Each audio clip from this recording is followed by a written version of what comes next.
Hey everyone, this is Jay with CorpsmanJ Reacts. I'm coming back to you with a new video from the Fat Electrician titled America's Hercules, Peter the Giant Francisco. Don't know much about this.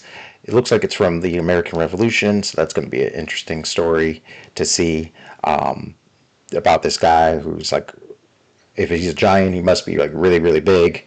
So we'll get into it. Like always, support the original content creators. Links for Nick, the Fat Electrician, will be down below in the description. Give him a view, watch his content, support him, give him a thumbs up. If you like this one, give my video a thumbs up, subscribe, and share the love. In the future, I'm going to be posting, of course, more from the Fat Electrician and another military historian. At the end of the video, I'll get into more detail on that. With that all said, let's get into it. Quote, "Without him, we would have lost two crucial battles, perhaps the war, and with it, our freedom." George Washington. And the fact that you probably have no idea who I'm talking about is a tragedy that we're gonna fix right now. Today we're talking about Peter Francisco, aka the Virginia Giant, also known as the Virginian Hercules or the Giant of the American Revolution. Ladies and gentlemen, I've wanted to make this video for years and I've worked on and off on it for years, but the problem is everything about this man on Now that he opened up with that, Nick, I think I've kind of heard of him, but I've never really known the story, so it's going to be interesting to see. Line reads like an urban legend or a myth, and I don't make videos on urban legends, I make videos on things that actually happened. The urban legend is essentially this: a 5-year-old boy washes up on the shore in Virginia. He doesn't speak English, he speaks Portuguese. Got some good he winds coffee. up becoming a blacksmith's apprentice where he grows to a staggering size of 6'6", 280 pounds. Damn. Now, obviously,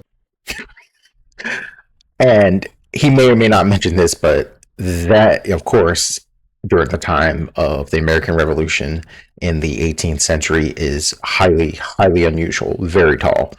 Even President Washington, who was actually 6'2", was considered a giant of his day, but 6'6", towering over the commander-in-chief and general of the Continental Army, that's going to be interesting. Just imagine if you ever met anyone who was 6'6". I did before a long time ago. I have to duck through doorways. It's kind of incredible to see.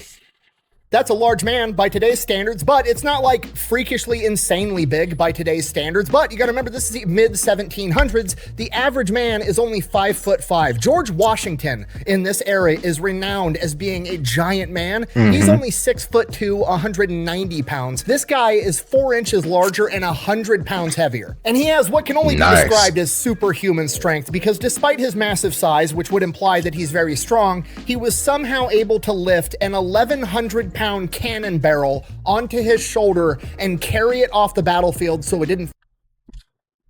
Nice. Not the actual person. That's Mark Hooper, one of the world's strongest men. But you get the gist.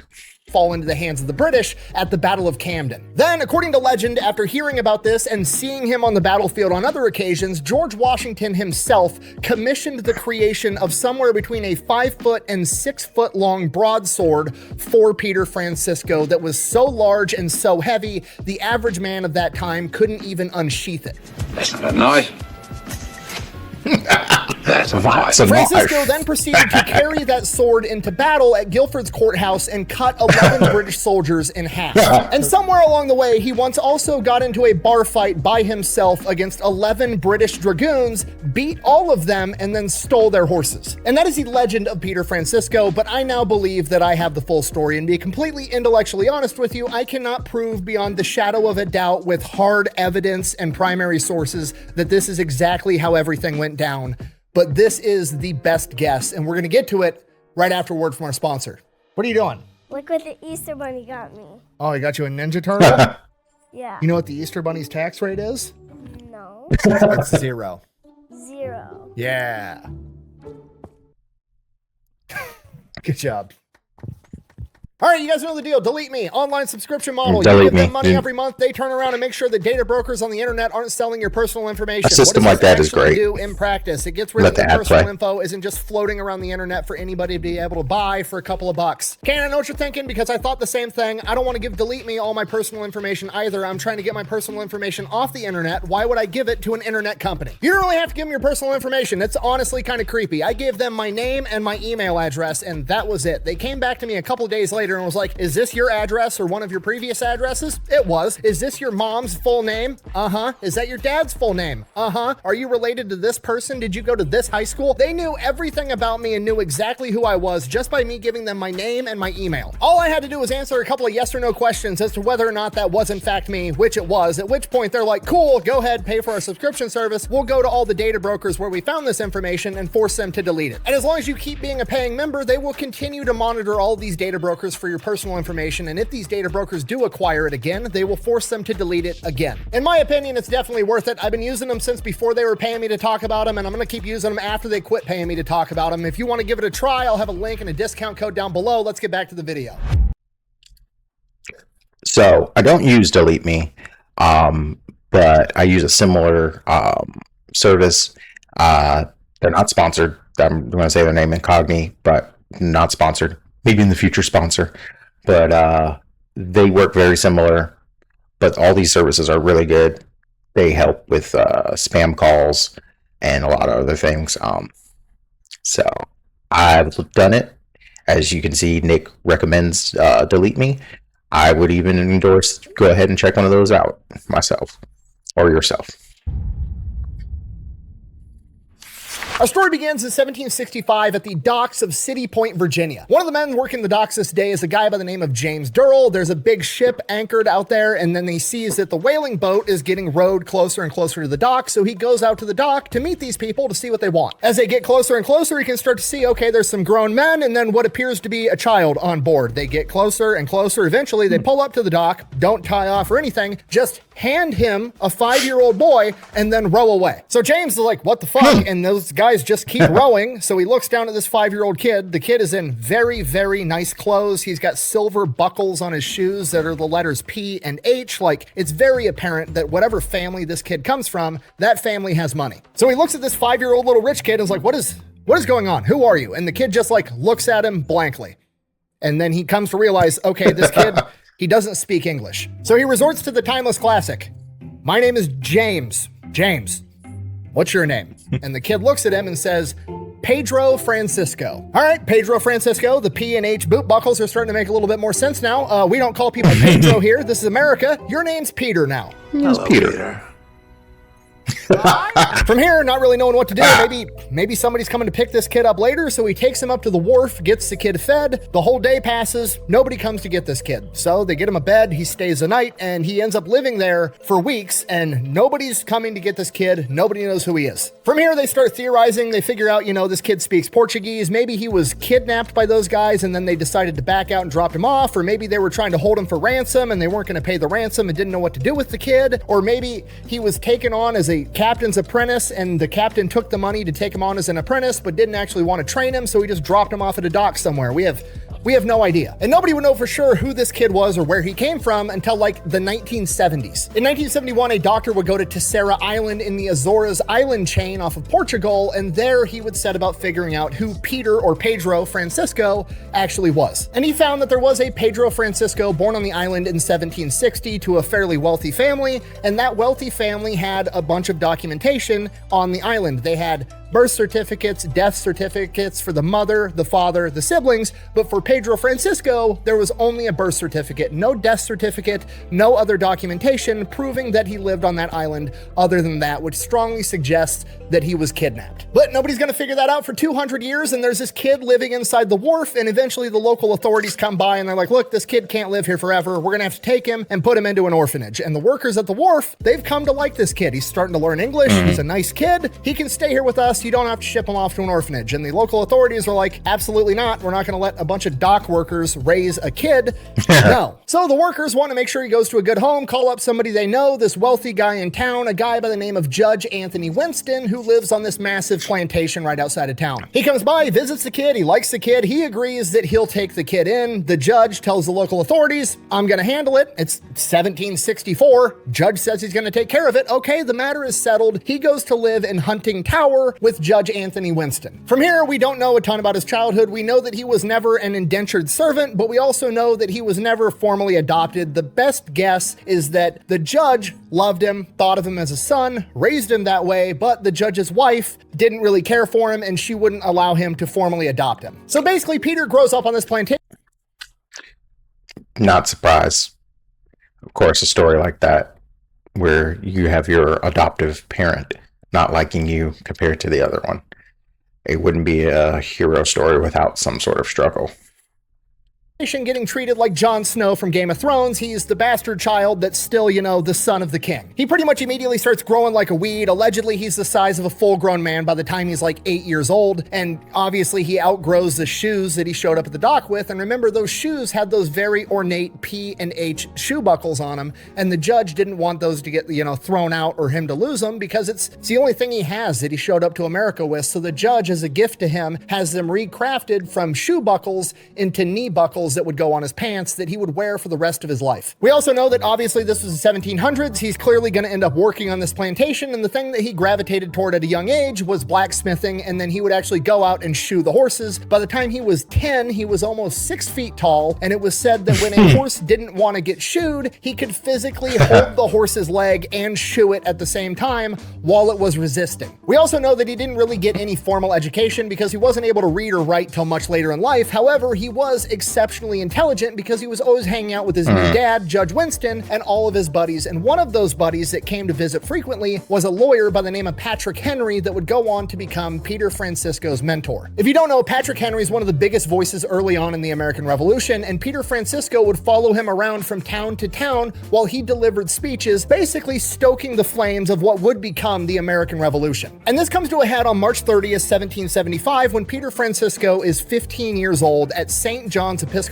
Church in Richmond, Virginia, when Patrick Henry delivers one of the most famous lines in American history, "Give me liberty or give me death." And Peter Francisco is sitting right there when it happens. And this is a tipping point for Peter Francisco. I mean, he's been following around Patrick Henry for years at this point, listening to these speeches. He's already got this huge amount of patriotism and understanding for his age. And then he hears those words, "Give me liberty or give me death." As soon as he gets back home to Judge Winston, he goes to him and asks his permission to join the United States military. And Judge Winston has, the proud dad moment of, I'm really proud I helped raise a man that wants to do this, but also, you're 15 years old. I understand that right now you're 6'5", 250 pounds, and I'm looking up at you while I say this, but you're not old enough. We need to give it a little bit more time. And Peter actually ends up respecting his father's wishes, and he waits until he has permission, which would come about a year later on October 10th, 1776, when he would enlist in the 10th Virginia Regiment. So the 10th Virginia Regiment, a lot like many other American military units at this point in time, early on in the Revolutionary War, it's just a ragtag group of whoever. You've got everything from 16, 17-year-old kids that are showing up, don't even know how to use a musket, and you've got crazy mountain men coming from the wild frontier that have been fighting Native Americans, wearing buckskins, carrying mountain rifles and tomahawks. So obviously, Peter kind of sticks out. He's like 15, 16 years old, he's a foot taller than everybody else, he's 100 pounds bigger, and he can't really shoot a musket to save his life. Because of that, he gets singled out. A lot of the guys are giving him a hard time, and then one day that all changes when this wild frontiersman wearing a buckskin with the rifle and the tomahawk, just like I said, his name's John Allen, starts giving Peter Francisco shit about how bad he is at shooting this musket, and he's ripping into him, and he's like, you can't hit a cow at 60 yards, and I can hit a squirrel at 200 yards. In fact, I can probably hit a target better with my tomahawk than you can with your musket. Go ahead, Peter, why don't you go ahead, point to something, I'll hit it with my tomahawk, I'll show you. So Peter, being the smart kid, he sets him up. He looks down and he goes, okay, you see that pine tree? Okay, look like 10, 15 feet up. You see that patch right there where the branches split? Hit that. John Allen jumps up, throws his tomahawk, and splits this thing right down the middle. John Allen whips around as arrogant as ever, like, see, told you I could do that shit. And Peter Francisco just says in front of all the other boys, yeah, that was pretty impressive. How are you gonna get it down? Gotcha, bitch. Everybody starts laughing their ass off like the kid just set you up. You just lost your tomahawk. Absolutely hilarious. John Allen gets fucking pissed. Peter Francisco, big sweetheart, big teddy bear, actually starts to feel bad for the guy. So he walks over to the tree, looks over at John Allen. He squats down and puts his hand like this and says, John, come here, sit on my hand. And John Allen's like, I'm not doing that. I'm a 170-pound man. I'm not going to let you pick me up into this tree so I can get my tomahawk down. And Peter Francisco, using his gigantic booming voice, just goes, sit! Peter then proceeds to single-handedly lift a grown-ass man by his ass into the tree so he can receive his tomahawk and sets him back down. Which I like that. Grown-ass man by his ass. Love the little Police Academy reference, too. Those movies are awesome. Let's go back a little bit.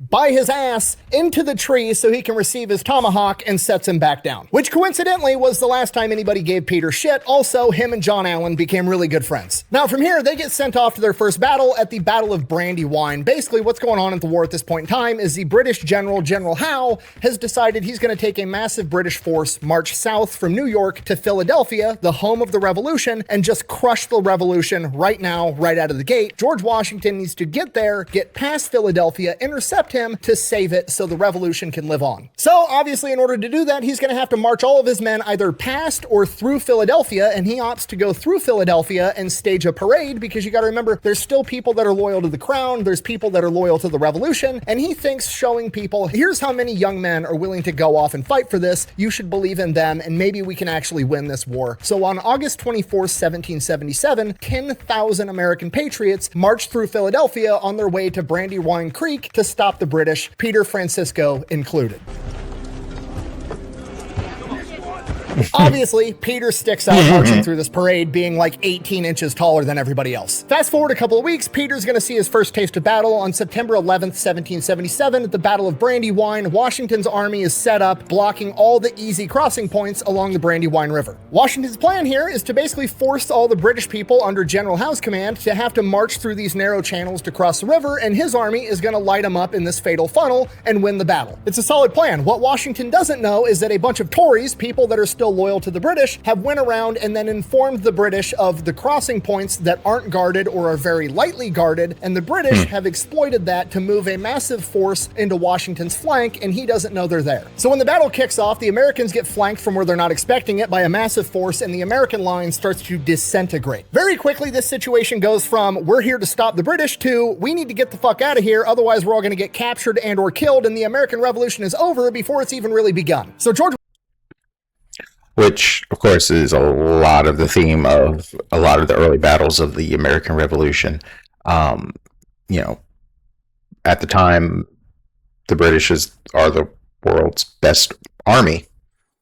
You don't fight the British in a traditional line by line, muzzle to muzzle, or musket to musket.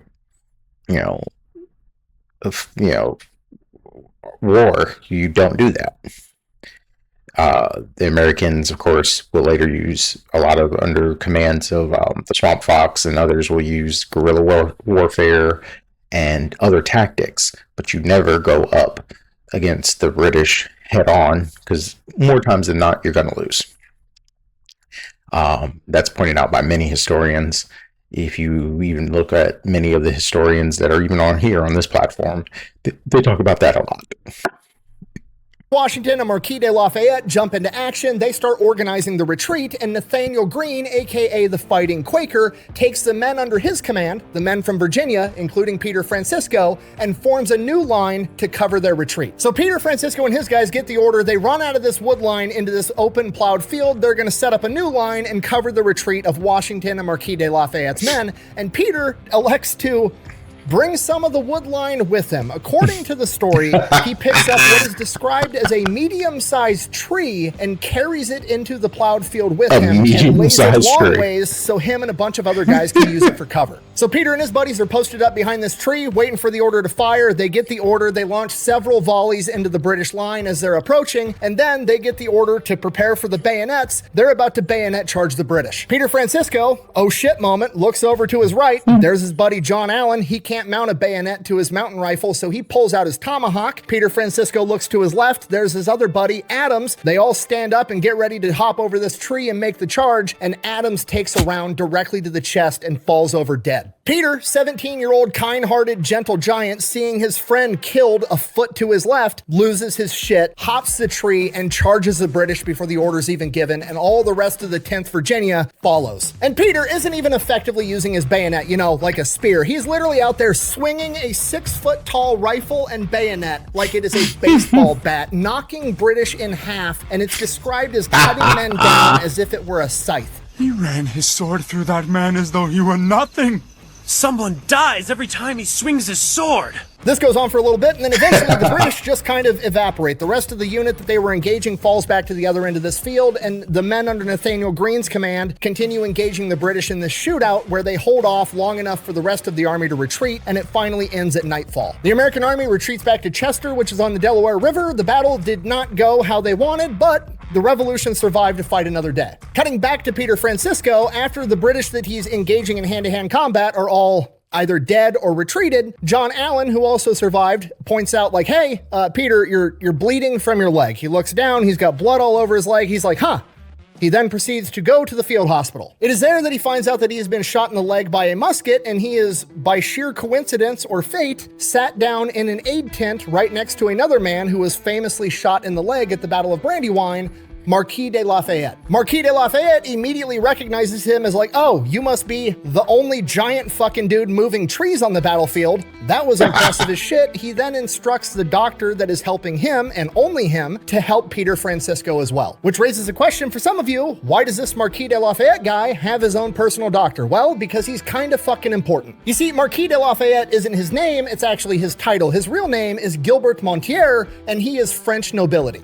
I'm being beaten up by a guy called Rupert. Which is weird because King Louis of France made it illegal for French nobility or French officers to go help in the American Revolution. And Gilbert over here at 19 years old said, fuck that, I'm gonna go fight in the American Revolution anyways because I want to. This kid is the equivalent of like a billionaire back then, okay? He had an inheritance that granted him $50,000 a month back in the 1700s. It's millions of dollars today. He went down in France to a harbor, bought a ship, sailed it to America, and then got in with George Washington and started helping fight against the British. And later on, he is the one that would convince France to help America in the Revolution. It's not an exaggeration to say that if this rich kid didn't get a wild hair up his ass to go fight the British, America might not even exist today. And now Peter Francisco is sitting next to him in the field hospital, and they've just become best friends. So they're hanging out in this hospital tent for a few days. They become really good buddies. Marquis de Lafayette's gonna get shipped out to a bigger hospital for more care. And Peter Francisco, he's young, he's a giant, he's a freak of nature.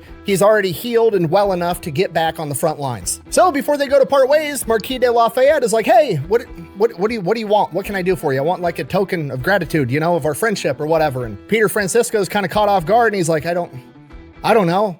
I guess I could really use a sword, like a big one, bigger than the tiny ones that you guys are all carrying around. And Marquis de Lafayette is like, obviously, a giant sword for a giant man. I'll talk to Washington for you. And that's it. They part ways, and that's the last he hears of it for a while.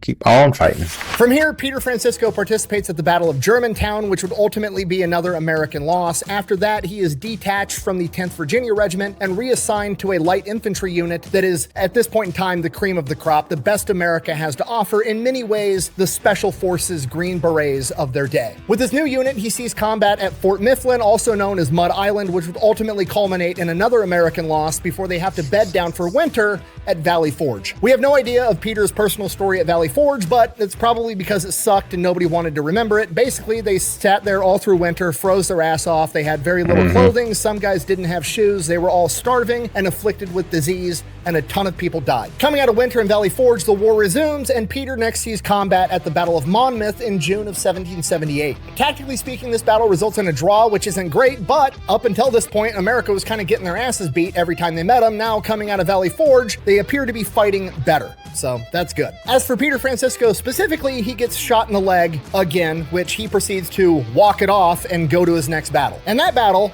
is at Stony Point. All right, here's Shit what's going on with the Battle of fleshly. Stony Point. Stony Point has this fort. This fort is considered impregnable and overlooks the Hudson River, so no ships could get past it without taking cannon fire. Pretty strategic position. The Americans had control of it. The British, utilizing their massive navy, took a bunch of troops up there, took it over, sending the message to George Washington and the Revolution, hey, we got the bigger navy, we can do what the fuck we want. To which George Washington famously replied, and I quote, bet. No, I'm just kidding. He didn't actually say that, but his actions did. George Washington personally rides up there to evaluate the impregnable defenses of Stony Point, and he comes up with a plan. But first, he needs more intel. He needs to know the weaknesses of this fort from inside the fort. So he has an officer pretend to surrender under a white flag, get inside the fort, and then take a bunch of mental notes of what the best strategy would be. And when he gets that intel back to him, they come to the conclusion that the backside is going to be the weakest. To which George Washington is like, all right, so here's what we're going to do. We're going to take our most elite unit, our best guys, the light infantry that Peter Francisco is currently in. We're going to have them, under the cover of night, sneak around the backside, scale the cliffs,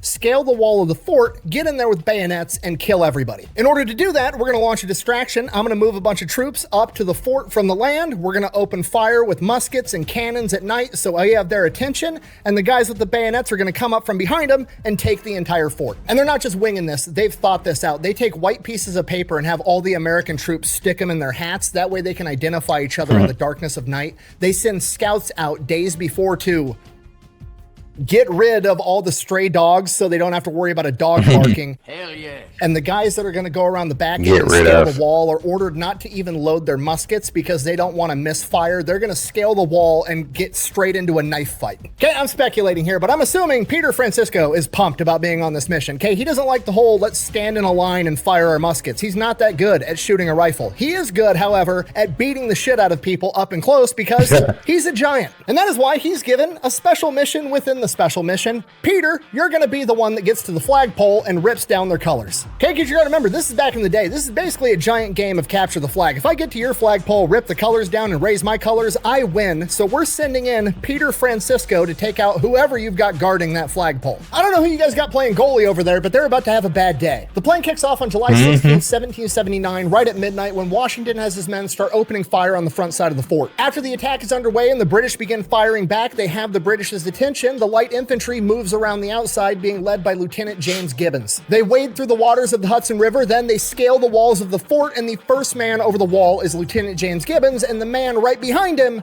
is Peter Francisco. As the rest of the men scale the wall, they begin their bayonet attack, and Peter Francisco heads straight to the flagpole. As he approaches it, it is being guarded by a single man, and then the British alarm goes off, but it's too late. There's already hundreds of American light infantry inside the fort. As Peter bears down on this lone sentry, the sentry becomes aware of the presence of Peter, and judging by the oh shit look on his face, he's already fired his musket, and he doesn't have enough time to reload. At this point, Peter charges, and to the sentry's credit, the guy stands his ground, and he lunges at Peter and attempts to bayonet him. Peter quickly takes one hand off of his rifle, swats this guy's bayonet away. The bayonet just grazes his abdomen, giving him a 9-inch gash across his stomach, and stabs him with the other arm. Peter then presumably removes the British colors, hoists the American flag, and guards the flagpole for the remainder of the battle, which only lasts about 25 minutes before every redcoat inside the fortress is killed and or captured. Now it's at this point that I need to keep us on track here. Peter Francisco is 19 years old. He's already fought in multiple battles in the Revolutionary War. He's been shot in the leg twice. He now has a 9-inch saber wound across his abdomen, and he spent winter in Valley Forge,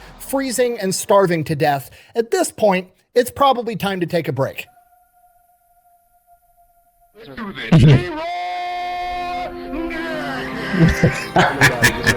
Yeah, so anyways, the next battle he fights in is Paulus Hook about a month later. We don't know much about what Peter did during this battle, but it was said that he stalked and killed 2 British grenadiers despite his injuries. Next couple of months after that were pretty uneventful, and by December, the army's getting ready to winter down in New Jersey, and Peter Francisco's enlistment is up, so he decides that he's going to go home. So Peter heads back Drunken home, and side when he quest, gets there, that's gonna be to his interesting. surprise, his aura has kind of shifted in relation to everybody else. He's used to getting stared at and getting looks out in public, but it was always, holy shit, look at the size of that one. And now it's, holy shit, that's Peter Francisco, the war hero. People now know who he is. He has respect from pretty much everybody. Aside from that, life just kind of goes back to normal. He's living at Huntington Tower with his dad, and he's shoeing horses. He's working on the plantation. He's just doing Peter Francisco stuff for like 6 months. Except for, now he does have a new thing. He does like to go out drinking with the boys at the local tavern because, well, he served with a lot of these guys. The 10th Virginia Regiment was all recruited from the same general area, and a lot of them also finished their enlistment and came back home. So now he's got a new group of buddies. Then one day the boys are out drinking at the bar. They're having a couple of beers, and then some sergeant from the army comes in and he starts trying to recruit people. Obviously, this starts with swapping war stories, people talking up Peter Francisco, how awesome he is. Next thing you know, Peter Francisco wakes up the next morning after a bender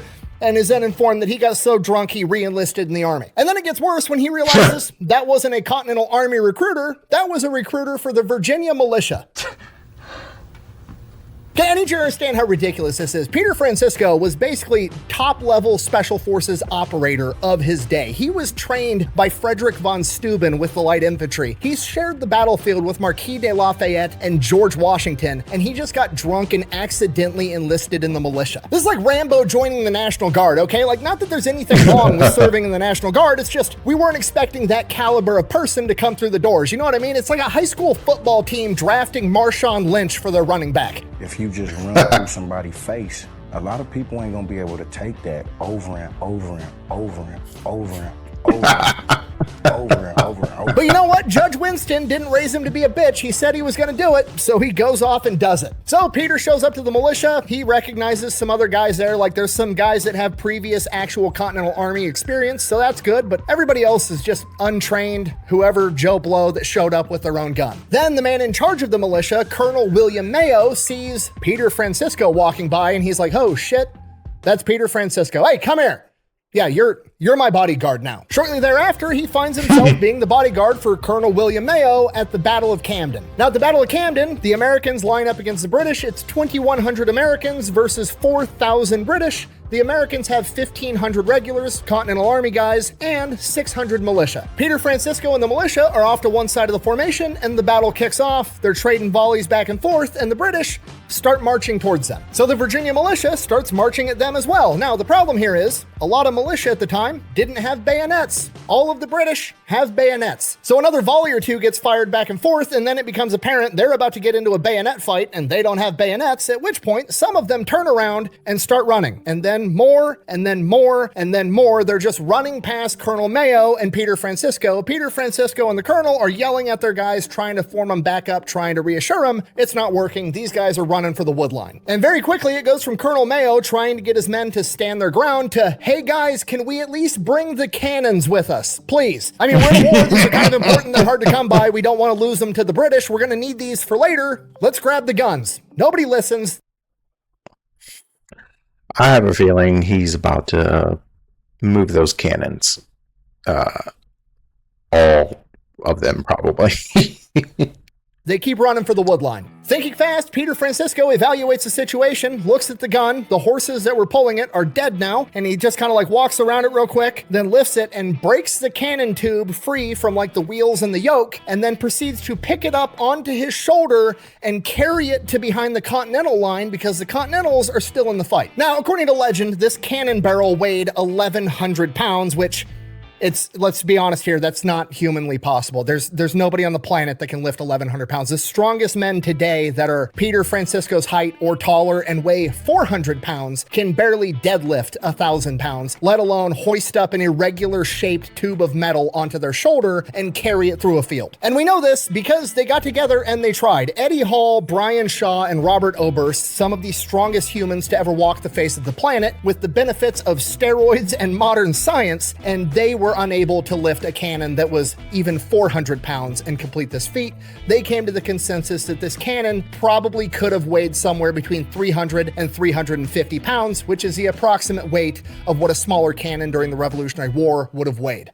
Buh, so he doesn't have superhuman strength. I can lift 300 pounds in the gym. Buh, you can shut the fuck up. You can lift 300 pounds in the gym after you've stretched and warmed up, and that weight is perfectly balanced and designed to be picked up by a human, and then you can lift it in a very strict mechanical motion. Your ass is not about to pick up a 300-pound metal object that is irregular shaped with a weird weight that you can't get a grip on, hoist it onto your shoulder, and farmers carry it through a battlefield while you're getting ran down by British dragoons. Is the 11...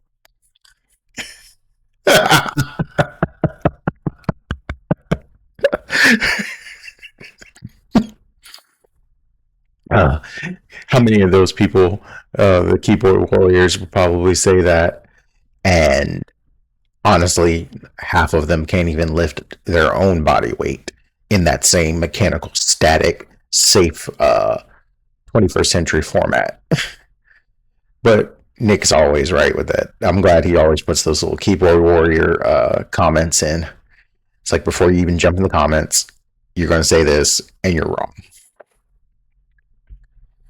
Farmers carry it through a battlefield while you're getting ran down by British dragoons. Is the 1,100-pound cannon thing an embellishment? Almost certainly. They probably took the weight of the actual cannon plus the wheels plus the yoke and everything else and said it was 1,100 pounds. But in reality, this man just carried a 350-pound cannon through a battlefield. He is a freak of nature. Cutting back to the actual battle, Peter Francisco drags his cannon back to the Continental Line, gets it to relative safety, and then he hears Colonel Mayo yell, and he turns around and sees that Colonel Mayo is being held at gunpoint by a British grenadier, and he's like, oh shit, I'm supposed to protect that guy. So he immediately grabs his musket and shoots that British grenadier. That guy drops, the colonel's saved, and then immediately there's a British guy on a horse with a sword barreling down on the colonel. Peter Francisco quickly runs, shoves the colonel out of the way, stabs this British guy off of his horse, and then chases down and grabs the horse. By the time he gets his horse, he's like a couple hundred yards away from the colonel, so thinking fast, needing to get this horse back to the colonel, he grabs a hat off of a dead British guy, puts it on his head, and then he takes his coat off, so he's just rolling around with his undershirt with a British hat on, so the British are just assuming he's one of them, rides through the rest of the battle straight to the colonel, hops off the horse, gets the colonel on the horse, and says, get the fuck out of here. The colonel takes off on the horse, okay, cool, did my job, looks at the rest of the battlefield, the Continentals are starting to retreat at this point, America's kind of getting its ass kicked, so he's like, I guess I'm going to the wood line too, goes back to the wood line, and he's like, I guess my enlistment's over? My unit's just been disbanded?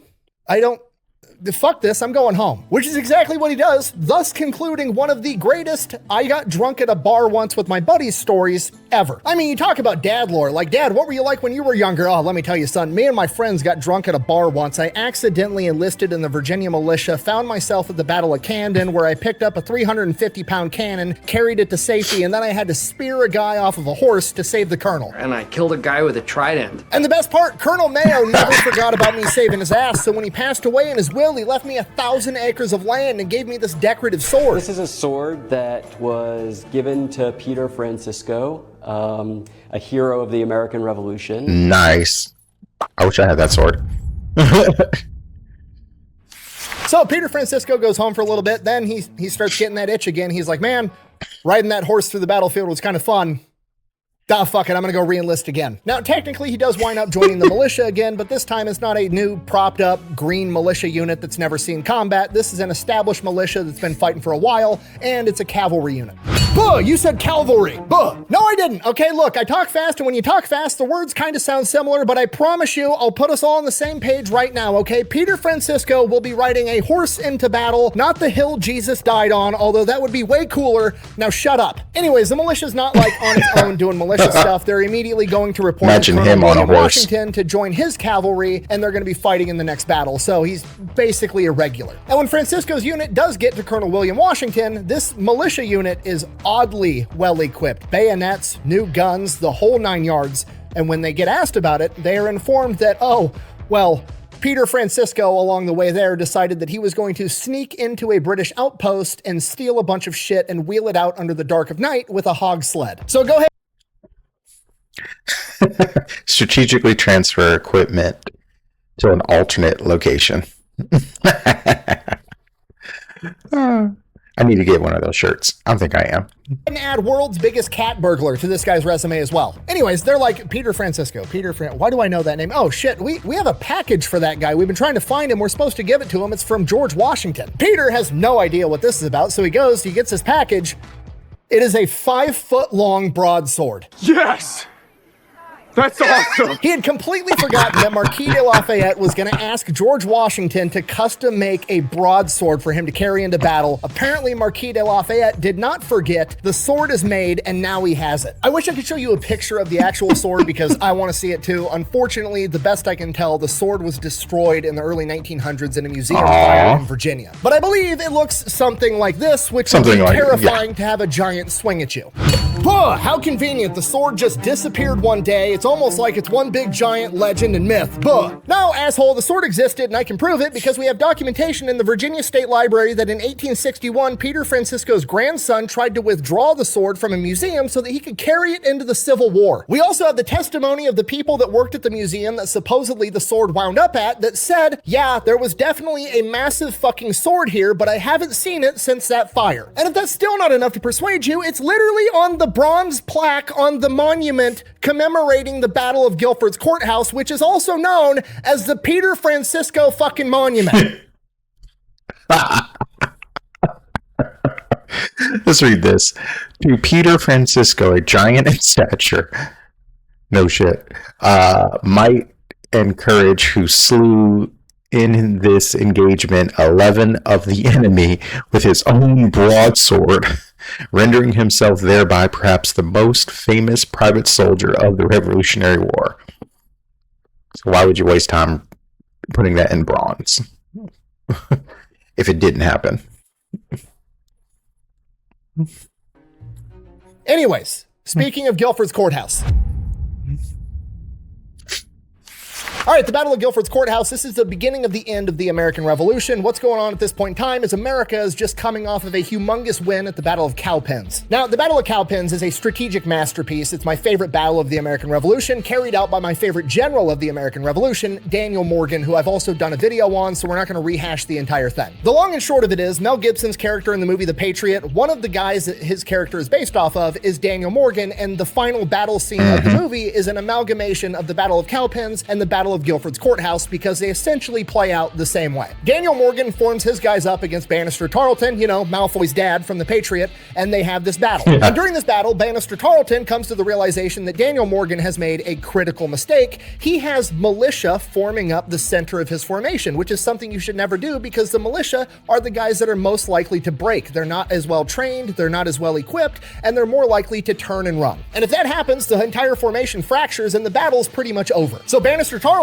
has his men charge for the center of the formation, the militia fires a few volleys, then they turn and run, and the British give the order to chase them down. They're going to squash the revolution right now, and the militia runs over, up the hill, down the hill, the British chase them, and then all of the militia guys dive onto the ground because there's a shit ton of regulars back there that open fire on the British. Daniel Morgan baited Bannister Tarleton. This leads to a humongous American victory where they kill, capture, or wound over 1,000 British soldiers. This is a humongous blow to the British military in the Carolinas, and the only force left is the guys underneath General Cornwallis, about 2,100 men. So now the strategy for America becomes drive this last remaining force of General Cornwallis's men out of the Carolinas. To do that, George Washington's right-hand guy, Nathaniel Greene, the fighting Quaker, is going to take his army and confront General Cornwallis at Guilford's Courthouse. After the Battle of Cowpens, Daniel Morgan's not going to make it because he's sick and bedridden after the battle, but he does take time to write Nathaniel Greene. I'm not going to read the entire letter, but the gist of it is, hey, here's how I won that battle at Cowpens. The play's not broke. Keep using it. Do it again. And Nathaniel Greene takes the advice. He forms up his front line made out of green militia, instructs them to fire twice and then retreat. Then his second line is also made up primarily of militia, but this is experienced militia that's going to be able to put up a fight, make this believable. These guys wind up getting off somewhere between 10 and 20 volleys against the British, and then they retreat back into a wood line behind them. The British then chase them through a wood line, breaking up their formation as well, and then on the other end of this small wood line is Nathaniel Greene with all of his best guys guys on top of a hill with formations and cannons ready and waiting for him. And then as soon as the British enter the open field, William Washington, accompanied by Peter Francisco, is going to ride his cavalry into the flank and crush everybody. And that's pretty much more or less exactly how it plays out. Cornwallis sees the front lines made up out of militia. They break the militia line, they charge, they run into the Virginians, exchange 10 to 20 volleys. The Virginian militia retreats back into the wood line. They follow.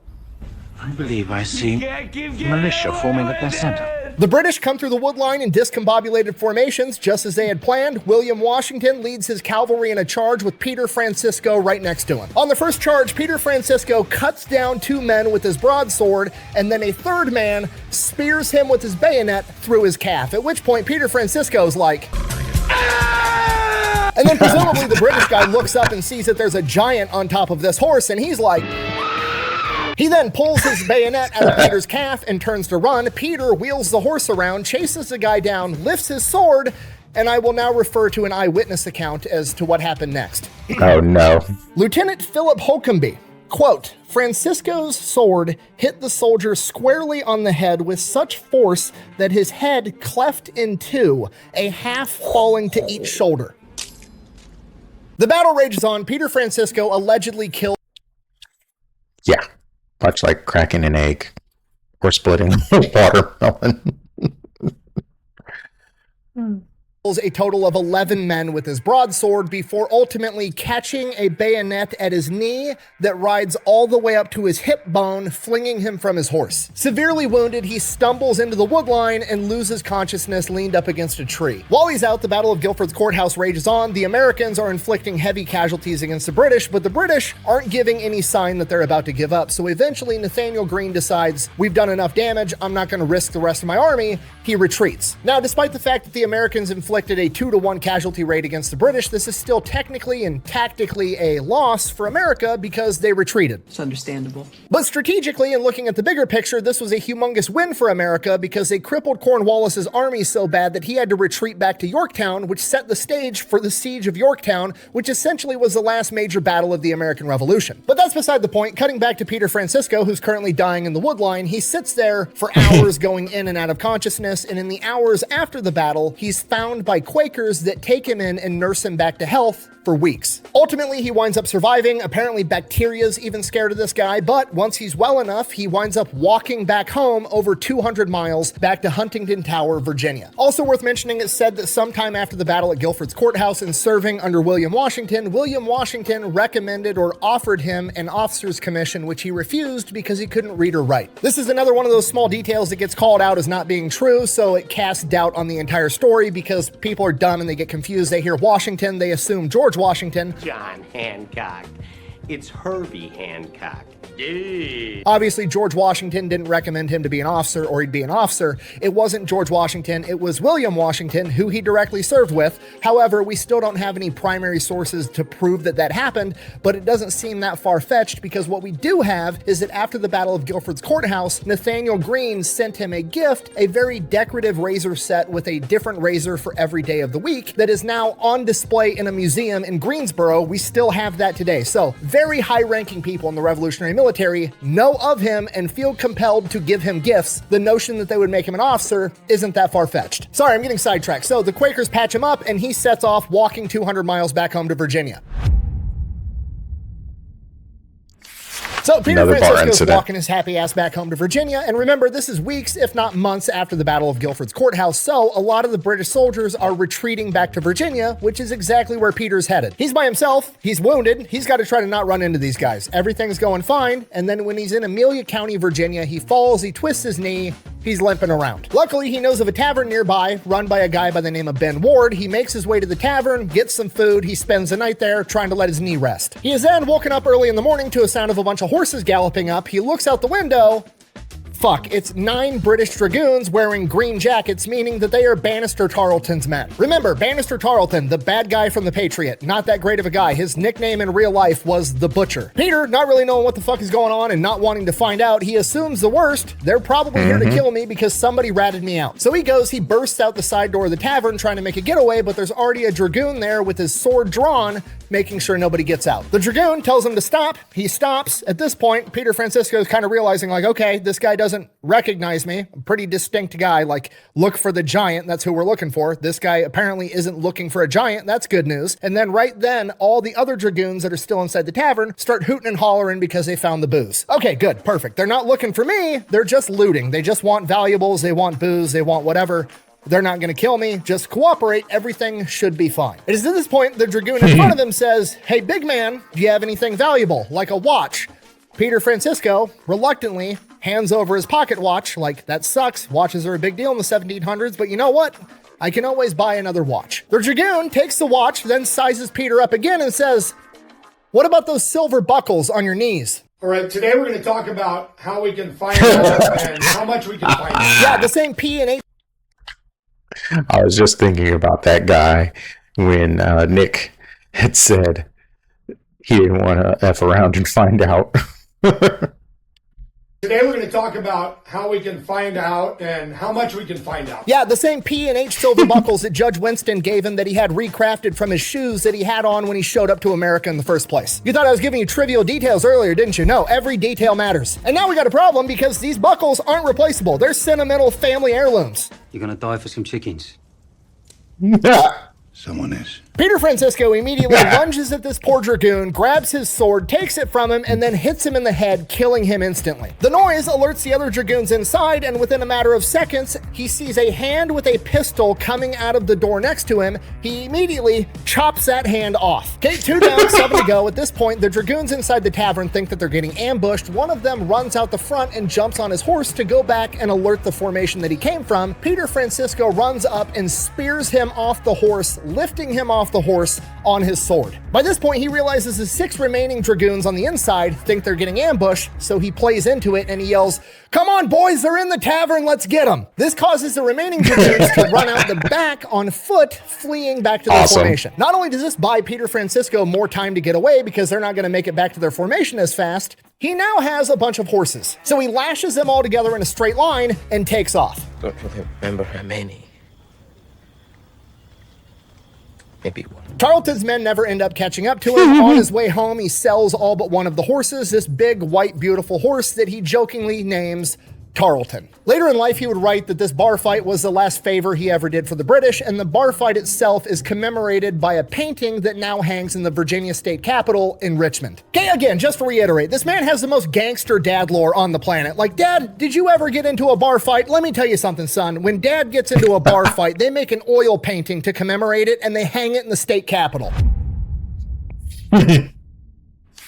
So Peter Francisco makes it back home in one piece. He's back at Huntington Tower with his dad, Judge Winston, and he is now a whopping 21 years old. By today's standard, he's finally old enough to have a beer. Not really knowing what to do, he just kind of picks up where he left off. He starts working on the plantation, he's shoeing horses, and this goes on for a couple of months, and he's making sure he keeps up on the news with what's going on with the war, and then eventually he hears that America's getting ready to challenge the British over at Yorktown, and his buddy's gonna be there, Marquis de Lafayette. Oh, say less! Peter Francisco's like, say less, I'm gonna go see my homies, so he hops on Tarleton and rides off to Yorktown, has no issue getting through the front lines as he's riding up on this white horse. Holy shit, that's Peter Francisco, the Virginia giant, makes his way up to Marquis de Lafayette, they get reunited, they start hanging out, they catch up, everything's going great. And then allegedly, around this point in time, Marquis de Lafayette asks Peter Francisco to be his personal aide.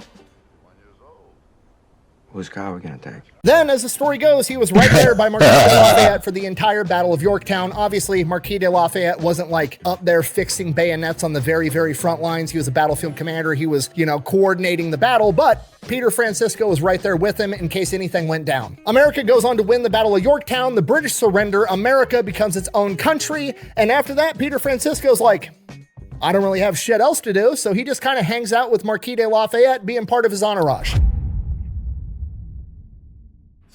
Shortly after the war, Marquis de Lafayette's getting ready to go back home to France, but before he does that, he's got some fancy parties to attend down in Richmond, Virginia. So Peter Francisco, best friend and bodyguard extraordinaire, accompanies him. So one day, Peter and Lafayette are walking down the street right past St. John's Church, the same St. John's Church that Peter had heard Patrick Henry say the famous line, "Give me liberty or give me death," a few years back that started this entire journey. So Peter's telling Lafayette that, like, hey, I was here when Patrick Henry said the famous line, and as he's telling this story, story, somebody falls down right in front of Peter Francisco, not even thinking about it. He just lunges forward and catches this person, looks down, and it's the most beautiful woman he's ever seen in his entire life. Blonde hair, blue eyes, the whole 9 yards. They lock eyes and they are just staring at each other for an awkward amount of time. And then as the story goes, Lafayette has to tell Peter to put her down. Peter gets her on her feet. She says, thank you. They part ways. They keep walking. Lafayette starts giving Peter a hard time. Like, dude, when are you going to find a wife? Women are literally throwing themselves at you. And from here, they just carry on about their day. It was just, weird. Something that happened. Whatever. Moving on. That evening, they go to a fancy officers party together. And, before they get there, they're obviously the main attraction. It's Marquis de Lafayette and his bodyguard giant hero, Peter Francisco. Everybody's talking about them showing up. Everybody wants to meet him. When they get there, Peter Francisco immediately locks eyes again with this same blonde-haired, blue-eyed hottie. They get formally introduced. Her name is Susan Anderson, and she comes to the realization that the humongous hunk that saved her from falling earlier that day is also a war hero living legend. They go out to the garden together, they kiss, they basically both confess love at first sight, but Susan says that you need to talk to her father first and get his permission to call on her. Nothing wrong with that. That's completely within the realm of standard practice back in the day, especially in the aristocratic circles. So Peter Francisco goes and talks to Captain James Anderson, a military officer from an extremely wealthy family. And James Anderson, he's sympathetic, but he's not having it. He's like, ultimately, he basically says, look, Peter, I respect everything you do. Obviously, you're a man's man. That's great. But look, my daughter's used to a certain, way of living life. She's used to certain amenities. And you, as far as I can tell, are uneducated. You don't have a job. You don't own land. You don't come from money. And you're not going to be able to provide her with the same lifestyle that the other suitor that she's currently talking to, some other military officer from a fancy aristocratic family, he can give her all of that. And you can't give her any of it. And I have to do what's best for my daughter. Peter Francisco, discouraged but also not giving up, basically tells Captain Anderson, look, I'm not asking to marry her tomorrow. I'm uneducated, but I can get educated. I don't have money, but I can get money. I don't have land. I don't have all these things, but I can get these things. Nice recovery. Captain Anderson, obviously skeptical. They part ways. Susan runs up to Peter. She tells him she heard everything. She was eavesdropping on the conversation. She tells him that she loves him and she's going to wait for him. The next day, Peter and Marquis de Lafayette part ways for now, and he heads back off home to Hunting Tower, Virginia. So Peter Francisco returns home. He's as motivated as ever. He has a very tight, very short to-do list. Get an education, get rich, get land, get laid. That's the plan. First thing on that to-do list, get an education. He's going to have to learn how to read and write, and this is 1781 in Virginia. Okay, they don't have GED programs floating around. There's only one way he's going to get this done, and it's to go back to elementary school. Back to school.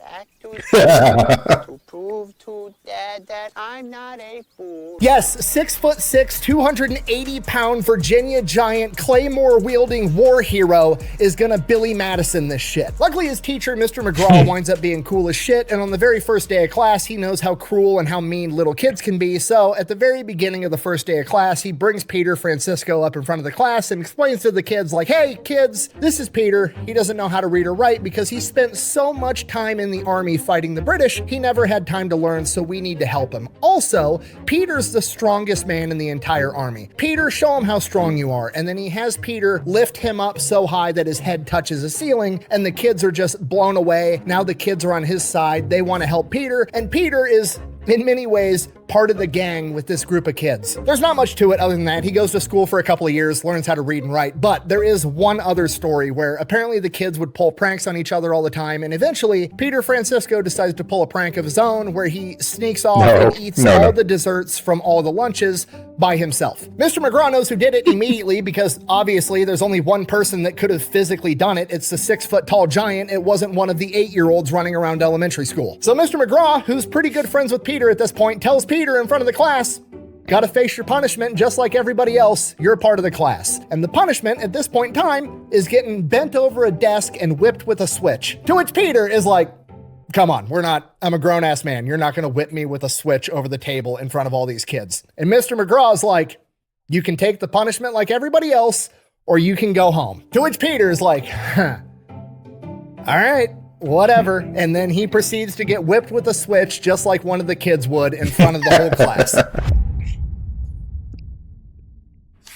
Now, at the same time, while he's also going to school, elementary school obviously doesn't take all day, so he's working on making money as soon as school gets out, and one of the first things he does is he takes all his money from serving in the military, he has a military pension coming in, and all the money that he took from selling off Tarleton's horses, and he invests it into his own blacksmith shop and general store. So he's making good money doing that. He starts acquiring land while he's still going to school, and then he accidentally stumbles into this new side gig whenever there was, a town event, a dance, whatever, and there was an issue or a fight. He was always the guy that broke it up. He was basically town security. He's a big teddy bear. He wants to make sure everybody's safe. He didn't mind doing it. Well, that would eventually turn into all the local tough guys would want to see if they're the tough guy, and they would challenge Peter Francisco to a fight, and people would bet on him, and Peter would get paid for winning, and Peter never lost. And then it went from local tough guys to regional tough guys, and then it just became a normal thing in town for some big burly woodsman to stagger in, wanting to challenge Peter Francisco to prove that he was the baddest man on the planet, only to find out he in fact was not. And this goes on for the next 3 years, and then in 1784, he's finally finished school, he knows how to read, he knows how to write, he's made a bunch of money, he has a successful business, he owns hundreds of acres of land, he goes back to Richmond, Virginia, and he marries Susan.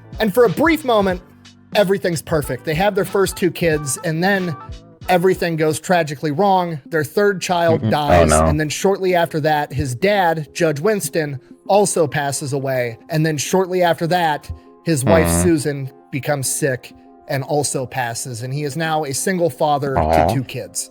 From here, he does the best that he can. He keeps running his businesses. He keeps having dudes come into town to fight him all the time, but he never loses, and he takes the kids back to Richmond to see their grandparents pretty frequently. Over the years in Richmond, he has frequent run-ins with one of his wife's best friends, a woman by the name of Catherine Brooke, and over the years, they fall in love, and then they get married almost 10 years after the passing of his wife. They're madly in love. They wind up having 4 more kids. Peter's running his businesses. Everything's going great. Everything is perfect. And then the War of 1812 happens. Peter and Susan's oldest son, James, enlists in the army to go off and fight for America just like his dad did. But you know what? Even though Peter Francisco is 52 years old at this point, he's not about to let his son go off and do it alone. He's joining the army too. Okay, to be honest, we have no idea in what capacity Peter Francisco served in the War of 1812, but it was confirmed by the Department of Veteran Affairs in 1940 that Peter Francisco did serve in the 5th Infantry Regiment in the United States Army in the War of 1812. Whatever happens with him in the War of 1812, we don't know, but we do know he survives, and he comes back home to Catherine and resumes his normal life, running his businesses, raising his kids, the whole 9 yards. Catherine and Peter go on to live happily married for 27 years in total until yet again tragedy strikes in 1821 when Catherine becomes ill and also passes away. Peter is now 61 years old. His wife has passed away. The kids are all grown up. They've moved out, and he is completely alone. Several years later, in 1823, he would be at some fancy aristocratic party, and he would meet another widow, a woman by the name of Mary West from England, and she had also lost her husband, and she fell in love with Peter Francisco, the Virginia giant, and they got married. Unfortunately, the third time is not the charm because as far as I can tell, she was a giant pain in the ass the entire time. This may be shocking to some of you, but apparently a fancy aristocratic woman from England doesn't really enjoy living in the back countries of Virginia with a giant blacksmith. But that's what they're doing, so they go back to the country. She's living out there in, his farmhouse out in the woods in Virginia. It's not fancy like she's used to. She's bitching about it the entire time. She doesn't really care for it. And then about a year later, in 1824, Peter Francisco gets word that Marquis de Lafayette is coming back to America. Yes! We know each other. He's a friend from work. Okay, Peter Francisco's pumped. His homie's coming back to town from across an ocean. He hasn't seen him in like 40 years. He goes to tell his wife, and she's like, I'm not going.